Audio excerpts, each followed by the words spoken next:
Assalamualaikum warahmatullahi wabarakatuh. Selamat pagi anak-anakku semua. Semoga hari ini anak-anak baik-baik saja ya. Kembali lagi bersama Pak Nukman. Kali ini kita akan belajar di tema 1, subtema 1, PP4.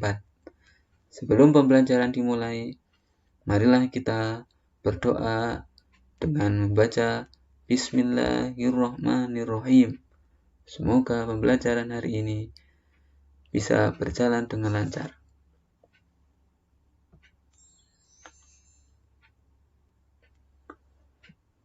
Anak-anak, pada pertemuan sebelumnya, kita sudah belajar tentang gagasan pokok dan gagasan pendukung. Hari ini kita akan belajar tentang gagasan pokok dan gagasan pendukung yang telah ditemukan yang dapat kita sajikan menjadi peta pikiran. Apa itu peta pikiran? Apakah ada yang tahu anak-anak? Kita lihat. Peta pikiran merupakan cara menuangkan informasi yang diperoleh ke dalam bentuk diagram. Jadi, peta pikiran adalah sebuah cara untuk menuangkan informasi ke dalam bentuk diagram. Coba kita lihat contoh-contoh bentuk diagram peta pikiran. Ada yang seperti ini, teks, kemudian gagasan pokok, gagasan pendukung, dan gagasan pendukung. Ada juga seperti ini bentuknya. Dan juga yang ketiga, bentuknya seperti ini yang sering kita temui atau yang akan kita pelajari pada pagi hari ini. Selanjutnya, marilah kita baca sebuah teks yang berjudul Tari Kipas Pakarena. Anak-anak, coba didengarkan dan disimak ya. Tari Kipas Pakarena merupakan kesenian tari yang berasal dari Goa, Sulawesi Selatan. Tarian ini sudah menjadi tradisi di kalangan masyarakat Goa, yang merupakan bekas kerajaan Goa. Kisahnya berawal dari perpisahan antara penghuni Botinglangi atau negeri Kayangan dan penghuni Lino, bumi, pada zaman dahulu konon.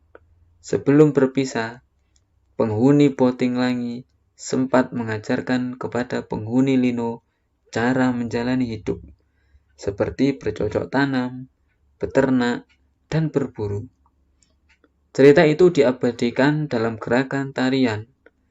Makna gerakan tari kipas pakarena seperti gerakan berputar searah jarum jam, melambangkan siklus kehidupan manusia.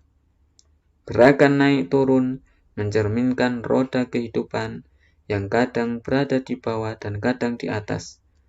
Cara menari yang lembut mencerminkan karakter perempuan Goa yang sopan, setia, patuh, dan hormat. Secara keseluruhan gerakan tari ini mengungkapkan rasa syukur.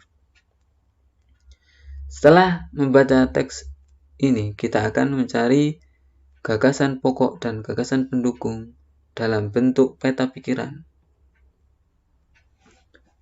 Contoh membuat peta pikiran. Kita akan membuat contoh dari paragraf yang pertama. Contoh paragraf pertama, Tari Kipas Pakarena merupakan kesenian tari yang berasal dari Goa, Sulawesi Selatan. Tarian ini sudah menjadi tradisi di kalangan masyarakat Goa yang merupakan bekas kerajaan Goa. Selanjutnya kita cari gagasan pokoknya. Gagasan pokok di sini adalah ide utama sebuah paragraf.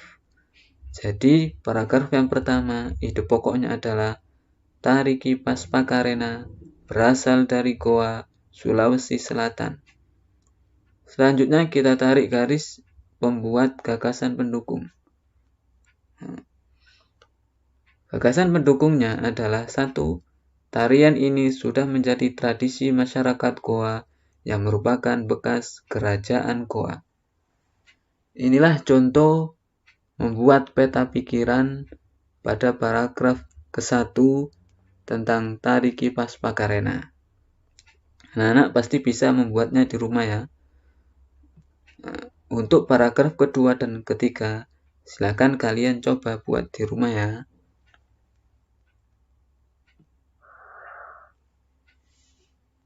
Selanjutnya, Pak Nukman akan menyajikan sebuah video tentang tarian Pakarena. Selamat menyaksikan.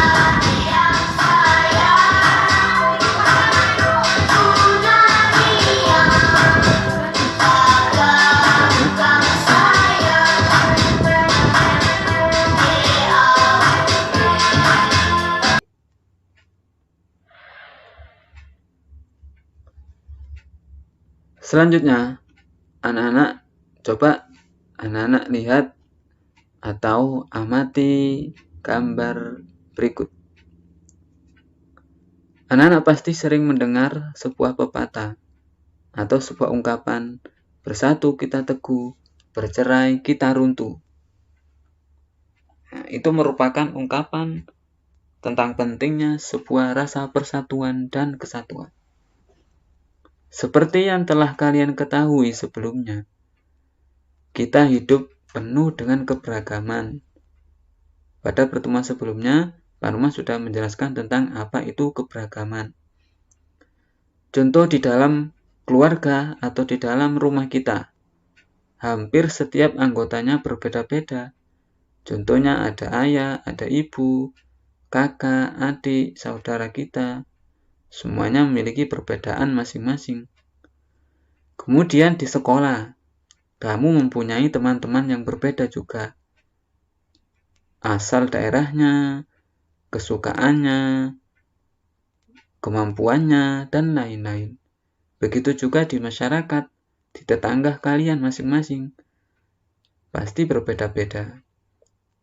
Nah, tahukah kamu perbedaan yang ada di keluarga, di sekolah, masyarakat akan menjadi indah apabila kita saling bersatu dan menjaga kesatuan.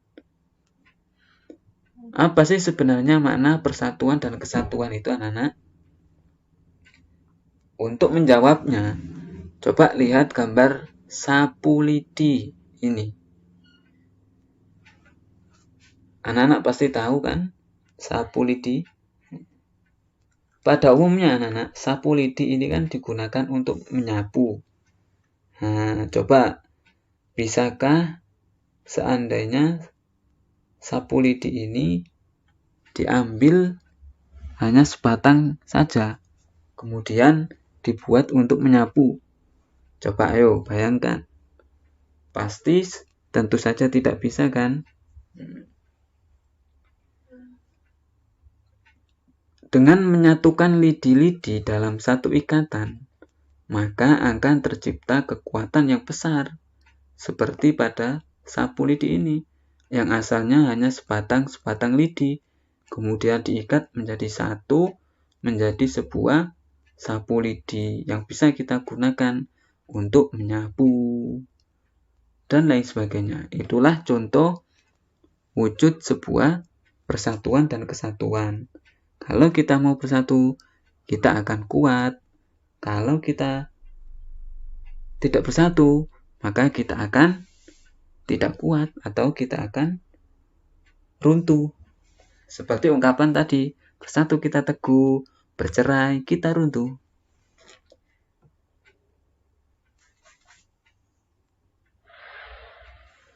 Selanjutnya anak-anak, ada beberapa sikap-sikap untuk menjaga persatuan dan kesatuan yang harus kita miliki. Antara lain, 1. Tidak membeda-bedakan teman yang berbeda suku atau berbeda daerah asal kita. Contohnya, kita satu kelas, ada yang dari Surabaya, ada yang dari Jawa Tengah, ada yang dari Jakarta, dan lain-lain. Kita tidak boleh membeda-bedakan. Yang kedua, saling hidup rukun dan kerjasama. Anak-anak harus hidup rukun, tidak boleh saling bertengkar. Ketika ada tugas kelompok, harus bekerja sama. Yang ketiga, meminta maaf jika melakukan kesalahan.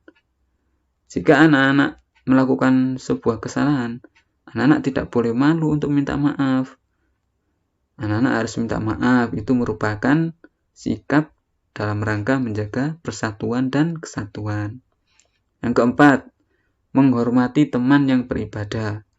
Nah, ini anak-anak biasanya sering anak-anak mengganggu ketika teman kalian sedang ibadah.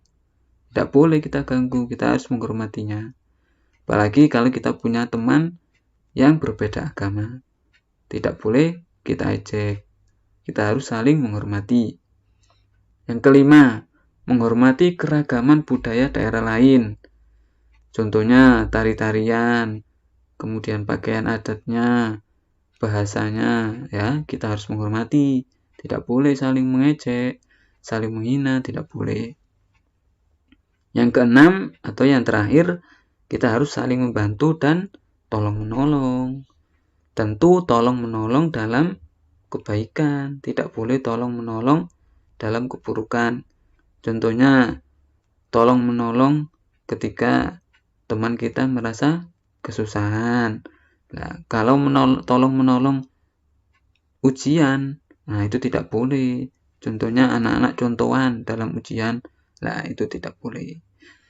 Nah, inilah 6 sikap-sikap dalam rangka menjaga persatuan dan kesatuan yang harus anak-anak miliki.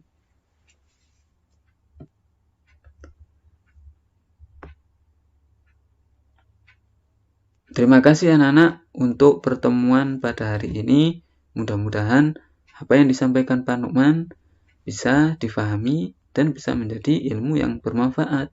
Sampai jumpa di pertemuan yang akan datang. Sekian, terima kasih. Wassalamualaikum warahmatullahi wabarakatuh. Tetap semangat.